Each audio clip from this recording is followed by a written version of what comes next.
It's not a type of architecture we usually see in Indiana or even here in the U.S., but as News 10's Matt Gregory tells us, the Wabash Valley has a castle that's bringing fairy tales to life.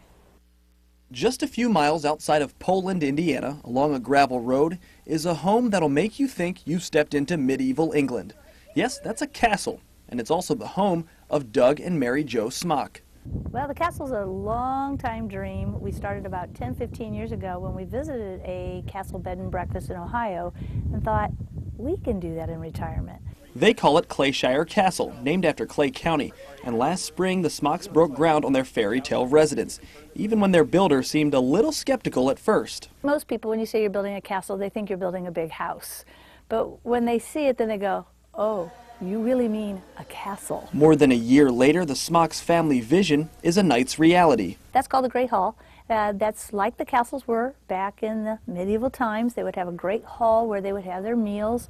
That would also be the sleeping places for the servants. While they don't have any servants, the Smocks' Great Hall, like its early ancestors, will also serve guests, because this home is also Clay County's next bed and breakfast. It's more of the themed bedrooms that we have. We have a tournament room, tapestry room, fairy tale room, wine cellar, and an enchanted forest room. Each room is decked out with antique and replica Middle-Age items. The Smocks' plan is to incorporate medieval games, activities, and music into the experience, with one exception. No jousting.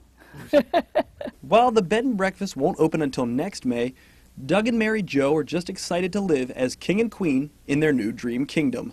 Reporting in Bowling Green, Indiana with photojournalist Cody Adams, Matt Gregory, News 10.